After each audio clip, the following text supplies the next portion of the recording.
हरे हराए मित्रों, आज मैं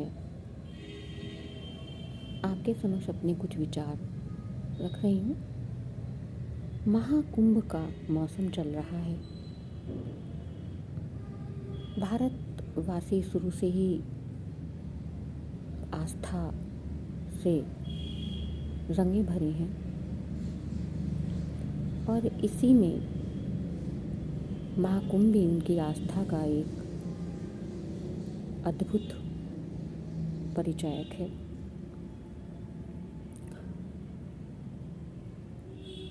बहुत सारे लोगों से मेरी बात हुई, मेरे भी परिवार के लोग महाकुंभ में स्नान करने के लिए गए। व्यवस्थाएं अच्छी थीं। व्यवस्था शासन की ओर से अच्छी थी। जिन अधिकारियों ने वो व्यवस्थाएं की थीं, अपनी वैचारिक कहना चाहिए अपनी वैचारिक रीति से उन्होंने एक अच्छा कार्य किया। पर एक प्रश्न है, हर कोई त्रिवेणी में स्नान करना चाहता है। जो गंगा की धारा है उस धारा में स्नान करना चाहता है। कुछ जगह सिद्ध होती हैं। सिद्ध क्या, अब जैसे मान लीजिए आप कहीं एक जगह बैठकर अध्ययन करने लगे, वहाँ एक ऊर्जा का स्रोत धीरे धीरे पनपने लगता है, सिद्ध हो जाती है। मतलब ये विश्वास कह लीजिए या अंधविश्वास कह लीजिए या एक वैज्ञानिक तथ्य है। हालांकि विज्ञान नहीं मानता इन सब चीज़ों को और मानता भी है, दोनों ही चीज़ें हैं। तो वो जगह एक पवित्रता लिए हुए, ऐसा नहीं है कि सब जगह पवित्र नहीं है, लेकिन वो जगह कुछ खास हो जाती है। से कुछ आपके घर में मेहमान आते हैं, आप सबको अच्छे ढंग से स्वागत करते हैं, लेकिन कुछ ऐसे होते हैं जो आपको बहुत अधिक प्रिय होते हैं और आप उनके लिए अपना तन मन धन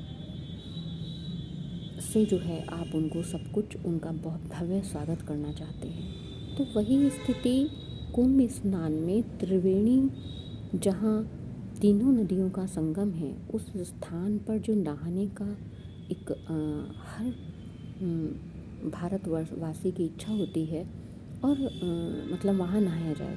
लेकिन चूँकि व्यवस्थाएं थी, जगह जगह बैरक बना दिए गए थे कि आप यहीं स्नान कर लीजिए। तो लोग जा रहे थे ये सोचकर कि हमें उस त्रिवेणी में, हमें उस जगह पर स्नान करने के लिए मिलेगा, जो उन्हें नहीं मिल पाया। अधिकांश लोगों को नहीं मिल पाया। उन्होंने जहाँ जहाँ वो बैरक बनी थी वहीं डुबकी लगाई आस्था के नाम पर, लेकिन कहीं ना कहीं उनके मन में एक रिक्तता थी।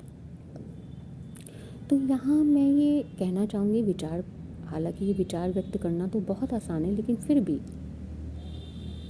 भले ही ये आस्था का केंद्र है, भले ही ये आस्था का मेला था, हमारे घाटों की, हमारे त्रिवेणी में स्नान करने के वाले घाट की कितनी भीड़ की कैपेसिटी है, कितनी क्षमता है, इसका अधिकारियों को क्या आकलन नहीं करना चाहिए था? और क्या जिस गति से, जिस कहना चाहिए ढोल धमाके से महाकुंभ का प्रचार प्रसार किया गया, क्या इस चीज़ को भी उद्घाटित नहीं करना चाहिए था कि इस घाट की क्षमता जो है, यहाँ पर आस्था के जो भक्त आ रहे हैं यहाँ पर स्नान करने, जो मुख्य रूप से त्रिवेणी में ही स्नान करना चाहते हैं, उसकी कैपेसिटी यहाँ एक समय में या एक दिन में इतने लोगों की है। मान लीजिए 500 लोगों की है, तो आपको ये बताना चाहिए था कि इस घाट में इतने 500 आदमी ही स्नान कर सकते हैं एक समय में।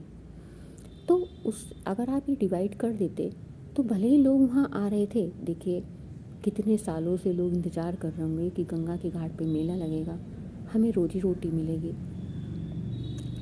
इलाहाबाद के, प्रयाग के कितने होटल होंगे जो ये आस लगाए बैठे होंगे। आते हैं, ऐसी बात नहीं है, लोग आते हैं, लेकिन एक कहना चाहिए कि एक महीना होता है जिसमें लोग ज़्यादा इनकम करते हैं, कि भाई कह देते हैं ना, सीजन शुरू हो गया, मौसम शुरू हो गया व्यापार का।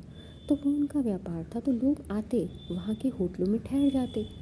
कि इतने हज़ार की क्षमता है, तो उससे क्या होता है कि सबको जो है स्नान करने के लिए भी त्रिवेणी में मिल जाता, और जो उनके मन में एक रिक्तता का भाव गया है, एक कहना चाहिए कि एक मन ये रहा कि अरे हम गए तो नहाने, महाकुंभ में नहाने तो गए हैं, लेकिन हमें उस जगह पे स्नान करने के लिए नहीं मिला जहाँ हमें स्नान करने के लिए मिलना चाहिए था। तो मेरा ये निवेदन है जिन अधिकारियों ने, जिस सरकार ने इस व्यवस्था को किया, उनकी बेड की क्षमता कितनी थी? वहाँ उन्होंने जो व्यवस्था कर रखी थी रुकने की 500 की थी, वो मना नहीं कर सकते। ये मैं मानती हूँ कि ये आस्था का केंद्र है, ये किसी को आने से रोका नहीं जा सकता, लेकिन आप इसका प्रचार प्रसार तो कर सकते हैं कम से कम। ठीक है, जो लोग बुद्धिजीवी वर्ग हैं, जिन लोगों को, जो लोग समझदार हैं, कम से कम वो तो उस चीज़ को समझकर वहाँ आने, मतलब जो आपने तिथियाँ बताई हैं उनमें स्नान करने के लिए आ सकते थे। मान लीजिए परवी के दिन आए तो आपको बताना चाहिए कि कितने लोगों की है, और जो वहाँ लोग साधु संत लोग आ रहे हैं उनके स्नान का समय आप निर्धारित कर सकते थे कि इतने से इतने समय में वहाँ ये लोग नहाएं। अगर एक अनुशासन व्यवस्था वहाँ रहती तो इतना अच्छा जो इंतज़ाम सरकार की ओर से, अधिकारियों की तरफ से किया गया था, उसमें जो ये भगदड़ मची, जिसमें असंख्य लोग मारे गए होंगे, और इसमें किसी का दोष नहीं है। जिसकी मौत आती है वो कहीं भी आ सकती है, ऐसा भी कह सकते हैं। तो अव्यवस्था क्यों हुई? उसका कारण यही था कि क्षमता तो हमारे एक कमरे की क्षमता तो हमारे जो है 100 लोगों के बैठने की है, और उसमें 500 लोग आ गए। क्या यदि इस चीज़ का तादाद में प्रचार किया जाता तो क्या उससे लाभ नहीं मिलता? भले ही घटना घटित होती, कुछ भी हो सकता था, तो लेकिन इस स्थिति से काफ़ी हद तक मैं समझती हूँ कि उबरा जा सकता है। मेरा व्यक्तिगत ये अनुभव है, मैं किसी के उसमें नहीं कह रही, मतलब तो इस चीज़ का अगर ध्यान रखा जाए, ऐसे आस्था के केंद्रों में, ऐसी जगहों में ये प्रचार प्रसार किया जाए कि क्षमता इतने की है, और टाइमिंग एक समय दिया जाए। क्या हर जगह अनुशासन है? क्या कार्यालयों में आने का अनुशासन नहीं है?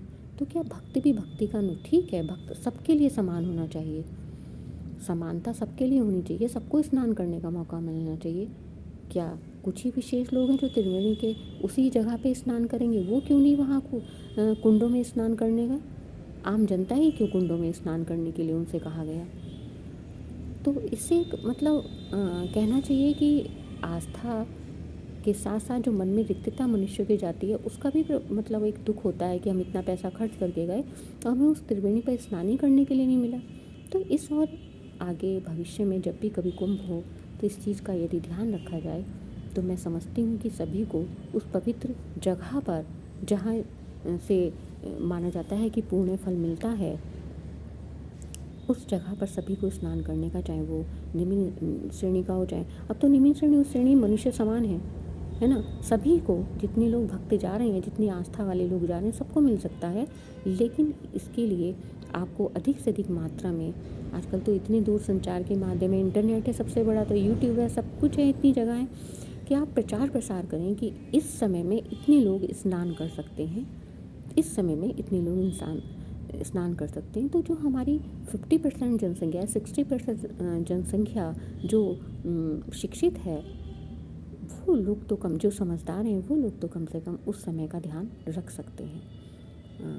इससे कई सारे लाभ हो सकते हैं, व्यवस्था भी अच्छी रहेगी और जो त्रुटियां रह जाती हैं वो भी नहीं होंगी। देखिए, राजनीतिक एजेंडे अलग होने चाहिए, और आस्था के उसमें ये नहीं करना चाहिए कि सरकार ने ऐसी व्यवस्था नहीं की, कोई भी सरकार आएगी वो करेगी। तो इस हमें आलोचना करने से पहले हमें इन चीज़ों का ध्यान रखना चाहिए कि जो गलती हमने की है वो दूसरा कर रहा है, तो हम वो गलती ना करें। तो इस तथ्य को मैं प्रेषित करना चाहूँगी अपनी ओर से कि इस तथ्य का ध्यान रखा जाए कि कितनी कैपेसिटी वाले हमारे घाट हैं, हमारे मंदिर के अंदर आने की, प्रांगण में आने की कितनी क्षमता है, और इसका प्रचार प्रसार किया जाए। जब ज़्यादा से ज़्यादा प्रचार प्रसार किया जाएगा कि भाई भक्तों की लाइनों की इतनी जो है सीमा है, आप लगा लीजिए लाइन, लेकिन आपका नंबर आएगा, तो उससे जो बैरक बनानी पड़, या मतलब सील करना पड़ता है कि सीमाएं सील कर दी कि भाई नहीं आ सकता कोई भी, तो इन चीज़ों पे हो सकता है रोक लग सके। और पहले जो स्नान होते हैं उसमें शाही स्नान तो होते ही हैं, तो उन लोगों को अवसर दिया जाए, प्रातःकाल बहुत सुबह लोग स्नान कर लेते हैं तो उनको अवसर दे दिया जा सकता है। ये निर्णय थोड़े से होने चाहिए, और इनमें जो धार्मिक प्रवृत्ति वाले लोग हैं उन्हें भी इस चीज़ का ध्यान रखना चाहिए। जनहित में मैंने ये बात कही है, मेरा कोई और मुख्य उद्देश्य नहीं था। लोकोपकार की भावना से ही मैंने ऐसा वक्तव्य प्रस्तुत किया है आप लोगों के समय। धन्यवाद।